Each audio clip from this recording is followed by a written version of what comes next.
Welcome to Enlightened Connections, where we explore intuition, animal communication, healing, consciousness, and the deeper wisdom that connects us all. I'm your host, Lisa Aston Michael. Please follow the podcast so you don't miss future episodes.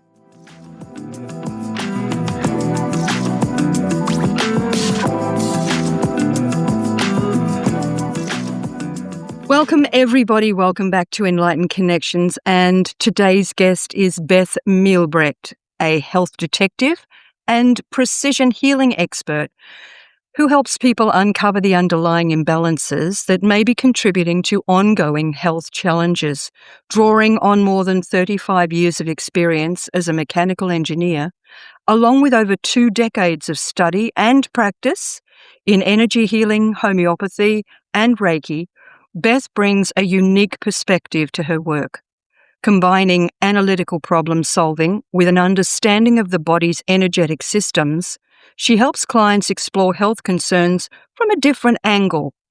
Through bioenergetic testing, including the Qest system, Beth works to identify energetic imbalances and potential areas of stress within the body, helping clients gain deeper insight into their health and their well-being.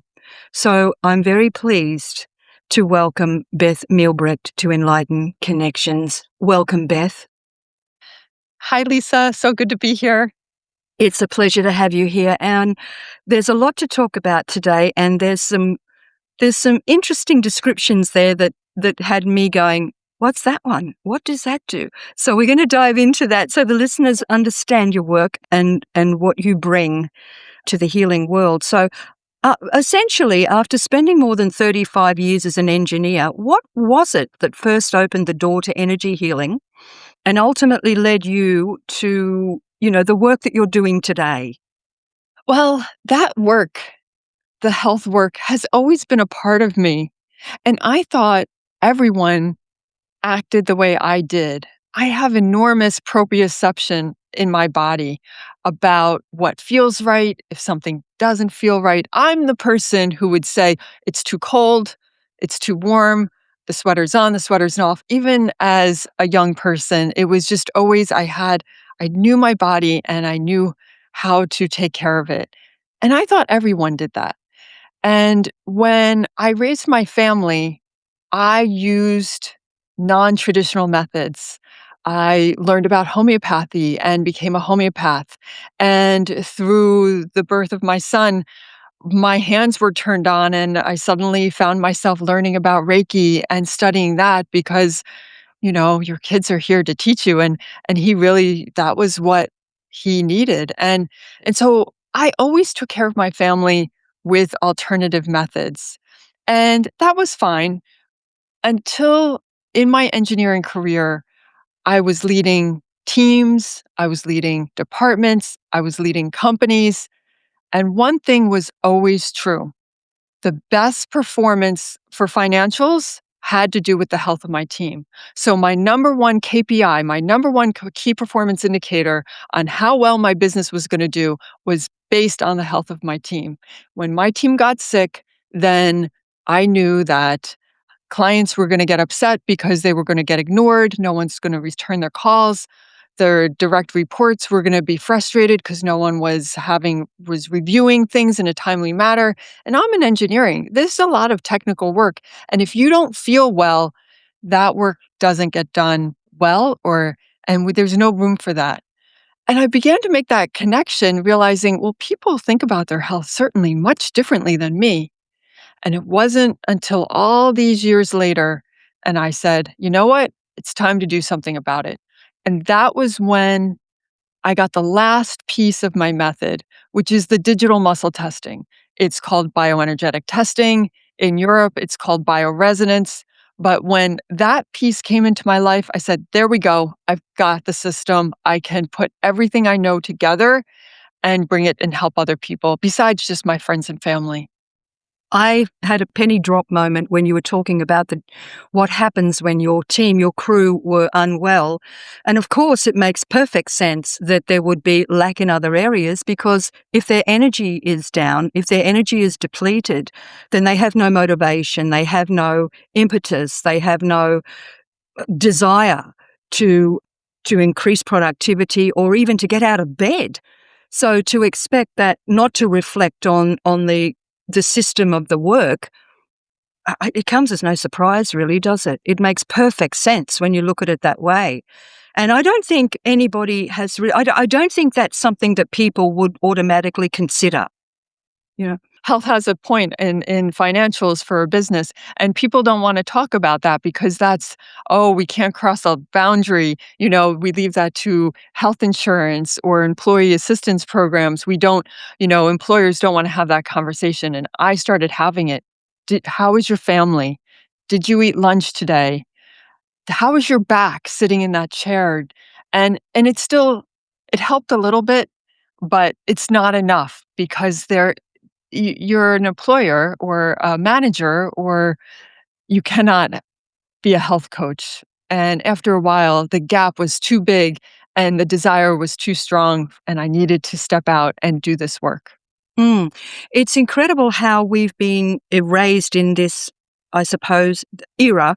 It's so normal for us to hand our health over to allopathic practitioners or holistic practitioners, rather than looking inward, rather than listening to our bodies that are always telling us. They're not machines. Our body is an intelligent system with emotion and creativity and sensitivity. And we're not taught to recognize our bodies as that, as a functioning system of intelligence, where we just go, oh, well, we'll eat pizza and we'll eat burgers or whatever. And I'm not dismissing that. There's nothing wrong with that. But if we eat these things, if we put these things in our body, as well as stress and what have you, you can't not think it's not going to have repercussions on a physical level. You're blessed that you have that instinctive response, that intuitive response and connection, immediate connection with your body that was telling you, don't do this, Beth, don't do that, Beth, do this, Beth, eat this, Beth, go out into nature, Beth. And you listened, and the result is you. And then you might find people come to you and say, well, it's okay for you, you're healthy. And you think, well, hello, you can be too if you do this work for yourself, if you open your eyes and you recognize your body for what it is. So you describe yourself as a health detective. I love that. What are some of the common hidden imbalances that you see that traditional testing often overlooks? So the common hidden imbalances, the first big one is that we're all connected. Like every part of our body is connected. People think that if they have a headache, it has nothing to do with what they ate. Or if they have an ankle pain, it has nothing to do with stress or their hips or their neck or the way their posture is at the desk. There's just a compartmentalization. And so when that happens, that leads to common things. And those are pretty basic. But then if you just look at the traditional Chinese medicine mapped thousands of years ago, the connection between stress and your liver with anger and resentment. And I find that all the time. I find liver congestion, and there's also so much stress with resentment underneath of it. And then there's fear that lives in the urinary system and in the kidneys. And I didn't invent that. That has been shown to be connected. But that fear leads to uncomfortable urinary symptoms, or it leads to kidney pain. And you think it might be back pain, but you aren't connecting the two things. You're not connecting that underlying fear with the part of your body that hurts. So those are some common misconceptions, is that we take our emotions and we put them in a box up here, and they're next to our head, and our physical pain lives elsewhere. And if your shoulder hurts, it's only a shoulder issue. It has nothing to do with hormones, or it has nothing to do with environmental toxins or what you're eating or anything else. So common misperceptions are that we're more like a car. And if a part breaks, we just fix that part. we'll get surgery on it, we'll get a cortisone or a steroid shot, or we'll take some medication, or we'll get physical therapy, and it'll just be for that one part, and that's all we need to do. And that might work the first time and the second time, but if it keeps coming back, it means that's not the real issue. There's something else that's driving it. And the thing is you likely know what it is. You don't really need to ask me or anyone else, because if you think about it, you'll say, you know what? That started when this hard thing happened, or when I had that difficult conversation, or when I traveled and I just haven't gotten back to normal after I came back from traveling. You probably know. But instead we say, oh, somebody else can tell me. Yeah, absolutely. One of the things that I see and I've experienced personally was incredible weight gain related to a 2 years span of extreme stress. And I tried doing all the right things, eating the right foods, everything that I could think of, exercising, walking, swimming, which I'm not a sport person. So for me, it was a really big effort to do those things. And bubkiss, nothing. And it wasn't until I recognized, well, hold on a minute. When did the weight start?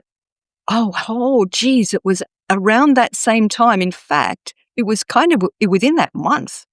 And I'm looking back 2 years. So I came to the realization, the short version, that it was the stress.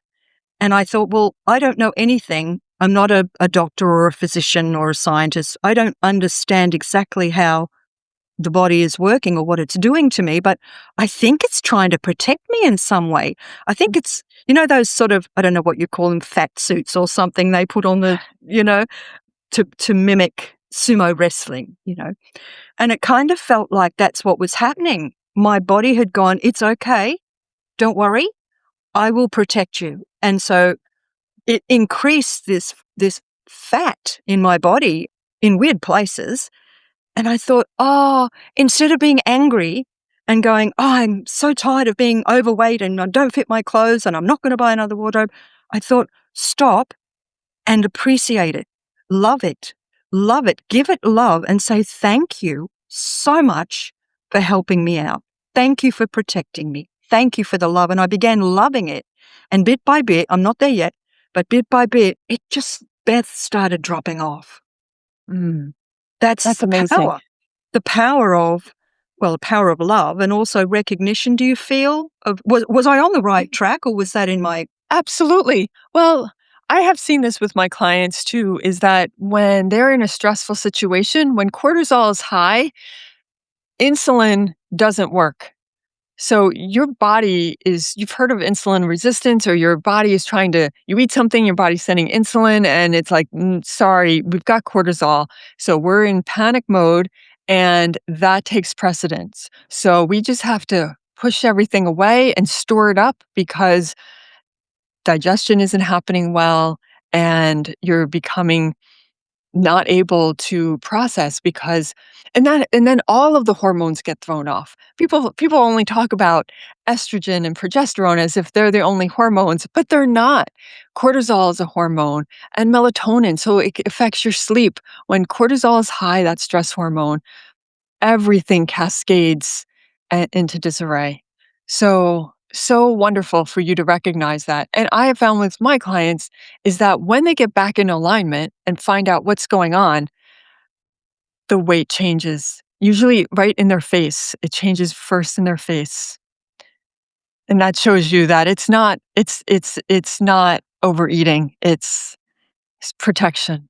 Yeah, yeah. Isn't that is fascinating to me, and it's also quite powerful because it gave me the sense of maybe I do have control over what is going on in my body. It starts with weight, but what if it was more? So let's get a little bit deeper into it. So for listeners who may be unfamiliar with bioenergetic testing, can you explain how it works and why it can reveal information that standard approaches sometimes miss? It is a big word, and I did not make up that word. My goodness. Yes, they did not consult marketing people when they came up with that word. Bioenergetic testing is also bioresonance, and it is also a form of muscle testing. So let's back up. In applied kinesiology, many chiropractors, many nutritionists might use muscle testing in person. And what that looks like is if you're in person, you might hold out your arm, and then the practitioner will push their fingers on your outstretched arm and ask you a question. And if it's true for you, like my name is Beth, my arm will stay straight. And if I say, my name is Louise, there will be a slight, my muscles will very gently like not be strong. And so the practitioner can sense that and say, okay, this is not true. And so by asking questions, you can find out what is true for my energetic body right now. That's wonderful. Except remember, I'm an engineer and it's slow doing it that way. And it's not always objective because Lisa, if I was doing that with you, I might say, well, I know something about Lisa, so I'm thinking that, she has some residual stress and I could already be thinking, oh, it must be her adrenals. I could already have a picture and bias. And that's not very helpful. So, uh, over 100 years ago, there was work being done in Germany by a German physician who was not happy. He was not able to help his patients very effectively. So he went and studied traditional Chinese medicine. And he decided when he came back from doing that he would measure the electrical resistance on the meridian points of the body. And he was able to quantify that and say, oh, look, right, there is no electricity here. And he started developing the first tools which would become digital muscle testing. So go forward 80 to 100 years, we've got advances in electrical engineering and digital technology and modern physics. And now you have the equipment I have today. So the equipment I have today allows me to basically send you a text message to your body. And I am asking your energy field, not asking your brain. So you don't have to give me an answer with your mouth. I'm asking your energy field, how is your pineal gland? How's your hypothalamus? How's your thyroid, your parathyroid? Oh, it's not good? Well, what do you need? Let me ask some more questions. And I have computer software that allows me to just keep sending questions. And oh, do you need a nutrient? Let's check all the minerals. Let's check the vitamins. Let's check the enzymes. What is missing. Oh, how about let's check environmental toxins? Let's check emotions. Is it something current or is it a stress from long ago? And I'm able to take all of my naturopathic training and customize the software and ask questions and get answers. And the answers come back in homeopathic dilutions, which is so helpful because I'm a homeopath. So everything makes sense to me. This is like the perfect system for me. And it's not the perfect system for everyone. And there's some other systems and other tools. Try them all out. But this one works for me. And then I am able to figure out what you need based on asking these questions to your communication system, getting the answers back. And it's all done remotely. It's I just love it for the precision. Every single person that I've worked with has said, how did you know? This is so accurate. And isn't that nice to know that your body is saying, hey, I need help here? Because if our bodies said, I don't know what I need, just give me everything, you'd be in a crisis because you you only want what you can handle. You don't want to force a healing crisis. So by asking what you want, you're going to do it gently and easily in the order in what you need. So that makes it so gentle and really, really wonderful. And it sounds like it's something that's also very much needed at this time now. I think we're all guilty of being completely stressed out. Very few people are completely free of any kind of angst or stress.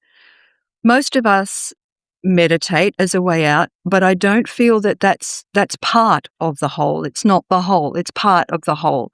But as you're saying, being able to ask the body, and of course the body doesn't lie.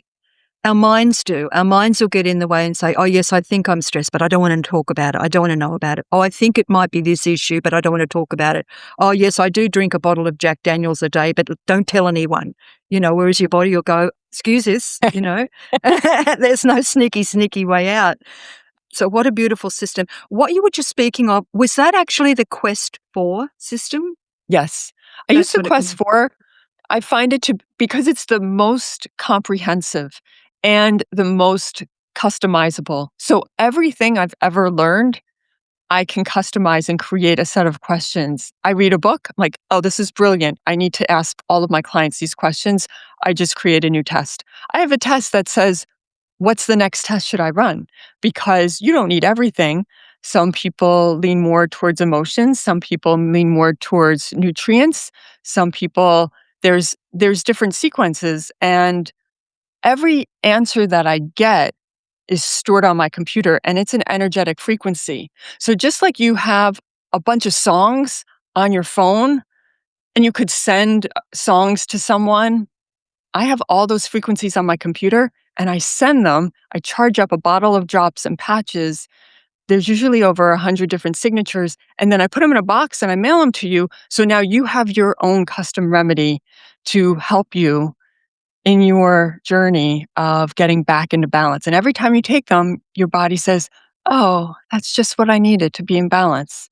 Because some changes happen very fast and some changes take a few weeks or longer. It depends on how long you've been out of balance to come back in. Homeopathy is so gentle and wonderful in that way. And how do you feel about the degree that environment plays in all of this? Do you feel that if people come into balance in their body, it then acts as a catalyst to changing what is outside of their body? Yes, and very powerfully so. Yeah. So if you're living in an environment where you're not happy or you feel stuck or whatever, is that actually the result? Is that actually an illusion? And it's rather the result of what you are living or feeling inside. Yeah, is your outside a reflection of your inside is what I'm trying to say. Well, yes, that is a fundamental law of this realm is we are creating our world. So once you get into alignment, once you get back into balance, and this works physically and emotionally, once that happens, your world starts changing. So in the past 6 months, I've had 3 clients get new jobs, not even really try, and new jobs came into their life. I had one woman was able to say goodbye to a very not good relationship. So she was in an intimate relationship that was not a good situation.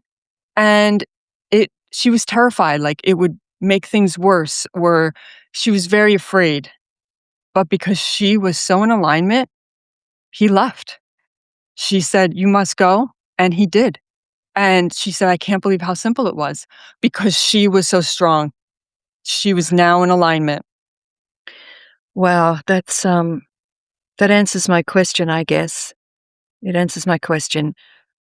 Many women, I find with my friends as well, many women are told that their symptoms are just stress or the one that I hear more than any, oh, well, it's just age.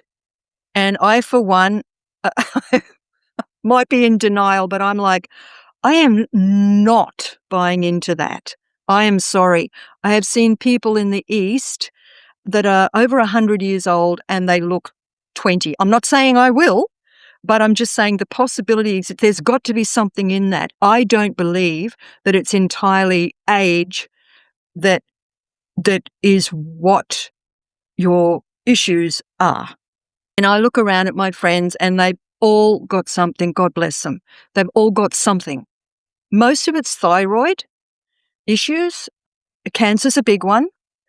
And the one thing that strikes me the most is I'm thinking, and not in a negative way or not in a judgmental way, but I think you've created it. And how do I come to that conclusion with my brilliant scientific background that I don't have? A, you can't catch cancer. You can't catch hypothyroidism.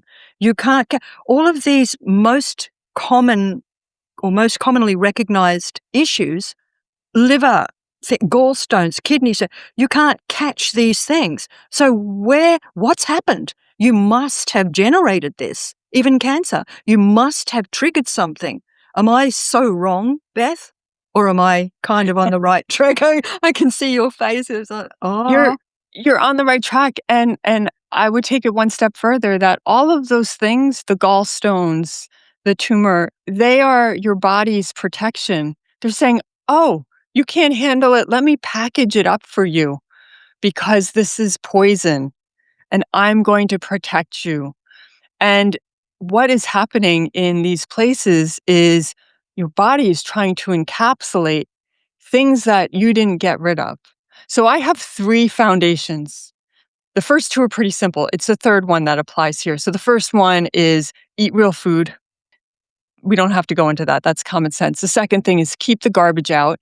And I mean out of your mouth. So don't eat processed foods, out of your eyes. Don't watch scary things that are going to give you nightmares.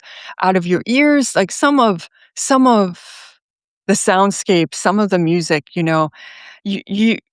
don't need to be depressed and melancholy listening to some of what is I is get is it. popular. Yeah. So, and off your skin, don't slather yourself or put stuff on that is if you wouldn't eat it, don't put it on your skin. So that's the second one. But the third one is we need daily elimination. We have to do that. And so this is the part where it's foundational that we do this every day. People say, "Oh, our body naturally cleanses." Well, we are living in a world that is it needs extra help. So daily elimination. If your elimination system is not moving, you got to get on that because you got to move your bowels every day. Liver accumulates everything. It accumulates heavy metals, it accumulates any pharmaceuticals. And if you're not doing something extra to help do relieve that and help your body process that, then it is going to start and make little stones and start misfunctioning. There's pesticides, organophosphates, glyphosate, all these things that, we might try and wash our fruits and vegetables but it's everywhere. And so sweating needs to happen. We need to make sure that we are moving our bodies and moving the lymph like there's simple lymph exercises. All of these things really need to be done, not when you're sick, but right now. Every day something has to happen. So pick one and do it every day because if if you don't help your body clear these things out, your body's going to do what it does best and it's going to package it up. And then it's going to be called a label. It's going to say, "Oh, you have these calcifications and now your thyroid is overworked because it's been trying." But yeah, there's Yeah. there's energy work, there's your throat as well, but then everything else it is really it is love again. It's your body loving on you and trying to protect you, and then it just doesn't work anymore, and things break down. Yeah. I had a thought come through my head then and it went straight out the other side. Oh, labels. Labels, because someone will say, a doctor will say, "Oh, you have this." And then all of a sudden the conversation is, "Oh, well, I have this and I can't do that because I have this." And yet you see the panic. People have got these illnesses that become their tag and they carry it like a little knapsack, like a backpack. This is who I am now. But I often see this, people that are given diagnoses, and it might be through fear, as you say, it could be through anger. But instead of using love to combat that, they turn the other way and they turn to despising this thing that they have in their body now and beat themselves up by doing the wrong things, by smoking, by drinking too much alcohol, by drugs, by whatever it is they can get their hands on. So to try and change that, or to try and not change people, you can't do that, but in the work that you do, it feels to me like you're introducing love into the system. You're not saying to them, okay, you're sick, so let's heal you. You're saying, you are a little out of whack here, and what we're going to do is we're going to look at what that is, and then we're going to love back into the system. We're going to put love back into the system. And this is a little bit of a spiritual bent here, so bear with me, but I do meditate. I am a medium, and I do have these conversations sometimes with my guides. And the other day, this little sentence dropped in the middle of this beautiful communication that said, because I asked the question, what is love? To me, that's the biggest one you can ask. And the answer I got back was so simple but so profound. Love is making somebody feel safe. And I still get the shivers when I think of it. How simple.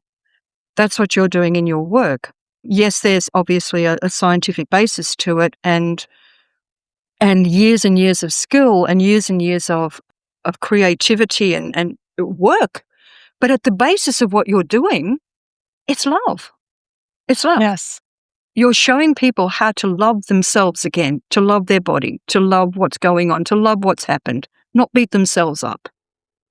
So let's come back to you for a minute. I can talk underwater, so I have to stop myself sometimes. I'm just excited about what you do, and I guess I'm shaping it from my eyes as someone that's been through some of the things that you're speaking about and come out the other side. But one of the things that fascinates me about you is that you blend engineering precision with intuitive healing. It's like opposite of the spectrum. We've got this incredible analyst here with engineering background, and over here we've got the spiritual healing aspect. I'm giving the extremes here, but you're how did you balance science and data and intuition? How do you do that in your work with clients? Now, we've just talked about the Qest 4 system, and I think that you've answered a lot of that in there, but do you find that your scientific brain comes in handy with this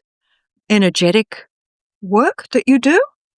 Absolutely. Yes. When I first started doing this work, I thought that I should take my engineering side of me and set it aside, that was done. And when it slipped out once in a while, people were fascinated. And I soon learned that, well, of course it's relevant because it makes up who I am and it's how I think. And what I have to say is that when I was an engineering student, one of the first classes that I took is called electricity and magnetism, and then circuits 1 and 2. So I learned how to calculate electricity. I learned how to calculate magnetic flux. I learned circuitry. So that's the electricity and magnetism that is in our homes and power plants, and how to calculate it at that big scale. And then I was in my late 20s and I decided to try out acupuncture. And when that first needle went in, and I felt like, wow, what is that? That's like a little tiny sparkler. And I could feel it moving up and down my legs and arms. I thought, okay, that is electricity. And then when my son was born and I started using the energy in my hands, and started being able to sense energy with my hands, and that's how I took care of him. Oh, now there's subtle energy. So I have just covered all the different types of electricity and energy. I know them from inside and out, big and small, and it's very helpful to me in my approach. So other people who don't have my engineering background are still wonderful healers and wonderful at what they do, and they naturally choose modalities that work for them. So you don't want me leading a sound bath. No, I don't know how to do that. I no. But you want someone who is in that musical flow, who understands all of their tools and their singing bowls, and they will produce the most amazing healing in that sound bath, which is mathematical, but it doesn't matter whether you know it or not. So with my skill, have a way of connecting everything. And so when I'm getting all the pieces of information, all the dots get connected. And I can see that, and the intuition comes in. And so I know exactly what are the key points to tell you, because I handwrite all of my own reports. There's no computer software or AI. I tell it. And so while you get all of the balancing remedies, I am choosing which ones to tell you about based on what your guides are telling me to, like, this is super important. You need to know this. And I usually have no idea. I'm not a therapist. I don't ask for lots of detailed information. And that is the healing that happens, is being seen when your body is revealing itself. And I can witness that and say, here, I think this is something gentle that is going to help you. There's really no greater service, and that's love. I love that. I love that. That sentence says it all, doesn't it? There really is no greater service, and that is love.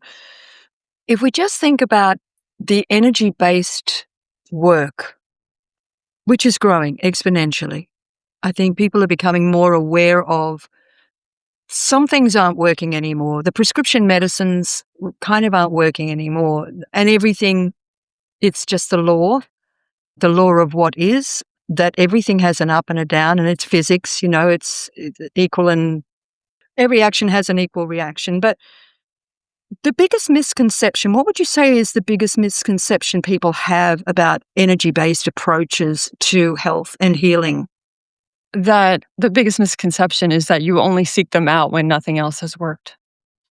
Hmm. And so it is my mission to make all types of energy medicine, from acupuncture and homeopathy and what I do and vibration and tuning forks. Maybe they should be the first step instead of the last. Wouldn't it be nice? You're a mom. Wouldn't it be nice to see this introduced into the school curriculum? We don't cover anything in terms of health, do we, at school? I mean, I haven't been to school for 1,000 years, but if I cast my mind back, I can't remember a darn thing about education in terms of learning how to take care of our health and our body. I don't remember anything to do with it, the education system providing that. And I think this is something that would come in very handy, don't you? Right. I do. And I also think it'll be the homeschooling moms, it'll be the communities who are opting out of government sponsored education who will make sure that their children know what this is. I I don't think that this is being able to know yourself is at cross purposes with the goals of the educational system, unfortunately. I know exactly what you're saying. Exactly what you're saying. And that's probably exactly why it hasn't been implemented into the system. So I just answered my own question there. So, Beth, what are some simple first steps that listeners could take to become more aware of the messages that their body might already be trying to communicate to them? Well, you can ask yourself, when you feel something that either mentally or emotionally or physically hurts, ask yourself, what is this trying to tell me? And you'll get an answer. And you'll say, oh my gosh, I can't ask my knee. It just hurts from Beth, you're crazy. It just is what it is. No, really, ask your knee. Why do you hurt right now? Ask your knee, what are you trying to tell me? Ask yourself, and that part of you, what do you want me to do right now? And when people do this, they get responses like, cancel the meeting, don't go, set some boundaries, go take a nap, and then do that. But ask for real and get your thinking brain out of the way. And that's the first step, is to be present to what your own self is trying to tell you through these aches and pains and unpleasant feelings. Because those aren't the problem. Those are the signals. Those are the messages. Okay. Would this be a case of first thought, best thought? think I Confucius said like that. that. First, I think it was Confucius, first thought, best thought. So what you were just saying is if you ask your knee or you ask your hand, you ask your body, what are you wanting me to know? That first thought, as crazy nuts as it might be, it might appear to be, just do it. Don't overthink it. Don't analyze it. Just accept it. Say thank you. Yeah. Wow. Wow. Well, Beth, I'm going to tell the listeners where they can get hold of you. I'm ever so glad that you mentioned it very early on in the piece that you did this remotely because, of course, we're on opposite sides of the coin here. So your website is yourhealthwithbeth.com, and you do this remotely via Zoom. How do your sessions work? So I work with clients in 3 different ways. I can do just one round of comprehensive testing and one box that has your remedies in it that gets shipped to you. I can do one, or I can work with clients for 3 months, and that includes some calls and multiple rounds of testing, or 6 month, and then that's just double what the 3 month is. So some clients want to speak to me on a regular basis because they know that this is going to take some time. There's many things to unravel. And when I give practices that they are going to need help implementing them, or they want some more support, and that's what the coaching part. And other people say, no, I just want to try it once. And so that's what the single is for. And yeah, it is done remotely. And actually, we don't even have to be on a Zoom for me to do it. Just like when you send prayer to someone, it knows where you are. So with even Quest 4, they're trained me this way with your name and birth date. My intention, we are all connected by the ether. So we don't even need to look at each other on the computer screen for me to do my work. And it's pretty amazing. It is pretty amazing. And I also just kind of got a little prompt to drop in here to say to the listeners, don't wait until you have a physical illness, because if you have an emotional or even a mental block or something that you feel is having an effect or may have an effect intuitively on your health, get in touch with Beth. Don't wait until after the fact. If you do feel that there is something there that may be creating a block that will inevitably manifest itself in the physical, if not resolved, that's when you get in touch with Beth also before the last bus stop, shall we say, before the last stop. So would that be correct, Beth? There's just a little prompt I It got is. there. Yeah, because the shifts happen energetically first, and then they settle in. And you'd be surprised at how it's not just my modality, but the tuning fork, Eileen McCusick and all her work, she can find different old things that are stuck in the lower back. And I've experienced that too with my clients. So yeah, why? So whether it's me or someone else, or go to somebody in your town, yes, work on it now before it really gets into physical form. Okay. Well, for those that would like to work with you, yourhealthwithbeth.com, and also you're on the Instagram, you're on Instagram, Facebook, and YouTube at Your Health with Beth. Now, Beth, before we wind this up, I do ask my guests one question, and that question would be, if you had one message for the world right now, what would your message be? My message is, your body wants to heal. Ask, listen, and take action. Perfect. Beth Mielbrecht, thank you so much for your time today, your wisdom, your knowledge, and for sharing with the listeners the importance of tuning into your own health. And if you need some guidance, get in touch with Beth. Thank you so much. It's been an absolute honor and a pleasure. Thanks, Beth. Thank you, Lisa. Bye for now.